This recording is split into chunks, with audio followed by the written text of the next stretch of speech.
Hello student, সকলকে প্রতিযোগিতা magnet চ্যানেলে স্বাগত। তো আজকে একটি নতুন ভিডিও নিয়ে তোমাদের সামনে এলাম।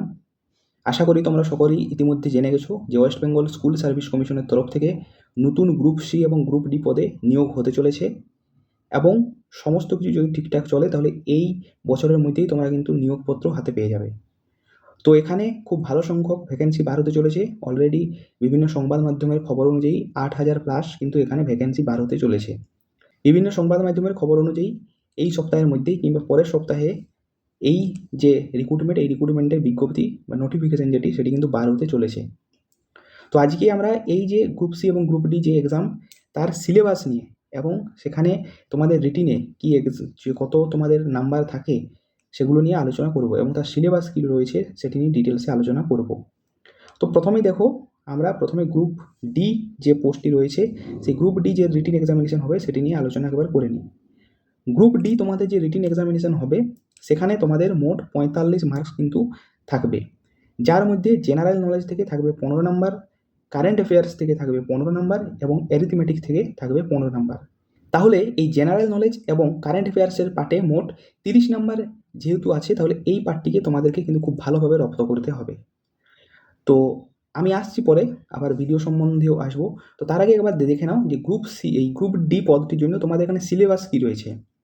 দেখো, গ্রুপ ডির জন্য এখানে আমি বললাম টোটাল 45 মার্কস থাকবে রিটিনে। তার মধ্যে তোমাদের জেনারেল নলেজ আছে, কারেন্ট অ্যাফেয়ার্স আছে এবং অ্যারিথমেটিক আছে। জেনারেল নলেজের যে 15 নাম্বার থাকবে সেখানে কোথা থেকে কোশ্চেন আসবে দেখো, এখানে তোমাদের কোশ্চেন আসবে যে general knowledge of the environment around him or her and application to the society. তাহলে আমাদের আশপাশ নিয়ে এবং আমাদের সমাজে তার যে প্রভাব বা তার অ্যাপ্লিকেশন সেটি নিয়ে কিন্তু এই জেনারেল নলেজ থেকে প্রশ্ন আসবে বিভিন্ন বিষয়ের। এখানে তোমার থাকছে 15 নাম্বার। কারেন্ট অ্যাফেয়ার্সের কোথা থেকে কোশ্চেন আসবে দেখো, কারেন্ট অ্যাফেয়ার্সে মেনলি তোমাদের প্রশ্ন আসবে আমাদের দেশ এবং আমাদের স্টেট ওয়েস্ট বেঙ্গল এবং আমাদের দেশের বিভিন্ন যে স্পোর্টস রয়েছে, হিস্ট্রি রয়েছে, কালচার রয়েছে, জিওগ্রাফি রয়েছে, এই যে সেকশনগুলো রয়েছে এগুলো থেকে মেনলি তোমার এই 15 নাম্বার আসবে।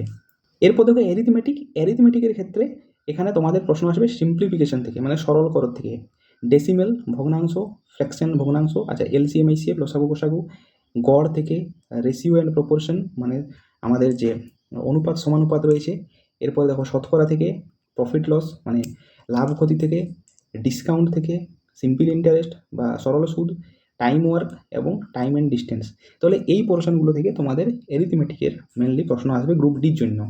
এরপর আমরা দেখে নেব গ্রুপ সি এর তোমাদের কত নাম্বার আসবে এবং তার সিলেবাস কী রয়েছে। গ্রুপ সি এর জন্য দেখো এখানে তোমাদের মোট কিন্তু 60 নাম্বার এখানে রিটিন এক্সামিনেশনে থাকবে, যেখানে general knowledge 15, current affairs 15, general English থাকবে 15, জেনারেল আর অ্যারিথমেটিক থাকবে 15। তাহলে গ্রুপ সি এর জন্য এখানে এক্সট্রা 15 নাম্বার থাকছে জেনারেল ইংলিশের জন্য। এখানে যে গ্রুপ ডি এর জন্য এই ইংলিশ পোর্শনটি কিন্তু নেই। এখানেও দেখো তোমাদের 30 নাম্বার থাকবে কিন্তু জিকে এবং কারেন্ট অ্যাফেয়ার্স থেকে। তাহলে এই পোর্শনটি তোমাদের ভালোভাবে কভার করতে হবে। আমি এরপর চলে আসি এর সিলেবাস কী রয়েছে। দেখো, গ্রুপ সির জন্য যে সিলেবাস সেখানে প্রথমে 15 নাম্বারের জেনারেল যে নলেজ রয়েছে সেখানে এটিও কিন্তু গ্রুপ ডি এর মতনই। দেখো, general knowledge of the environment around him or her and it's application to the society. তো এখানে একইভাবে গ্রুপ ডি এর মতন এখানেও 15 নাম্বার থাকছে। এরপর দেখো, কারেন্ট অ্যাফেয়ার্সের ক্ষেত্রে এখানে কিন্তু তোমাদের যে প্রশ্নগুলো আসবে সেগুলো কিন্তু রয়েছে আমাদের দেশ এবং আদার কান্ট্রি অন্য দেশের সম্বন্ধ। মেনলি কোথার থেকে আসবে, স্পোর্ট থেকে, হিস্ট্রি থেকে, লিটারেচার থেকে, কালচার থেকে, জিওগ্রাফি থেকে, ইকোনমিক সায়েন্স থেকে, পলিটি থেকে, ইন্ডিয়ান কনস্টিটিউশন থেকে এবং সায়েন্টিফিক রিসার্চ থেকে। এতগুলো জিনিস এখানে কিন্তু কারেন্ট অ্যাফেয়ার্সও গ্রুপ ডি এর থেকে কয়েকটি পোর্শন কিন্তু বেশি রয়েছে। এরপর দেখবো ইংলিশ সম্পর্কে। ইংলিশে দেখো, এখানে ইংলিশে মেনলি ভোকাবুলারি, গ্রামার, সেন্টেন্স এবং তার স্ট্রাকচার, সিনোনিম, অ্যান্টোনিম এবং কারেক্ট ইউজেস অফ মানে এই সবগুলোর কারেক্ট কীভাবে তোমরা সঠিকভাবে ব্যবহার করা যায় সেগুলো সম্বন্ধে এই কোশ্চেন আসবে ইংলিশ থেকে। সুতরাং তোমাদেরকে ভোকাবুলারি পোর্শন এবং গ্রামার পোর্শন কিন্তু খুব ভালোভাবে তোমাদের তৈরি করতে হবে। অ্যারিথমেটিকের ক্ষেত্রে দেখো, এখানেও রয়েছে তোমাদের সিম্পলিফিকেশন থেকে, ডেসিমেল থেকে, রেকারিং ডেসিমেল থেকে, ডিভিজিবিলিটি এটি মানে বিভাজ্যতা এটি হচ্ছে তোমাদের এক্সট্রা এখানে। এছাড়া দেখো লসাগু গোসাগু রয়েছে, পার্টনারশিপ এটিও এক্সট্রা মানে অংশীদারি যে কারবার হয় সেটি, এভারেজ গড়, এখানেও রেশিও প্রপোর্শন, অনুপাত সমানুপাত, পার্সেন্টেজ থেকে, শতকরা থেকে, প্রফিট অ্যান্ড লস থেকে, ডিসকাউন্ট থেকে, সিম্পল ইন্টারেস্ট থেকে, টাইম ওয়ার্ক এবং টাইম অ্যান্ড ডিস্টেন্স। সুতরাং কয়েকটি চ্যাপ্টার গ্রুপ ডি এর থেকে এখানেও কিন্তু বেশি রয়েছে, গ্রুপ সিতে কয়েকটি এক্সট্রা চ্যাপ্টার রয়েছে অঙ্কর ক্ষেত্রেও। তো এই ছিল মোটামুটি গ্রুপ সি এবং গ্রুপ ডি এর সিলেবাস এবং রিটিনে তোমাদের যে নম্বরের যে বিভাজন সেটি। তো আমার চ্যানেলেও তোমরা গ্রুপ সি এবং গ্রুপ ডি এর জন্য যে ক্লাস সেটি খুব শীঘ্রই শুরু হতে চলেছে।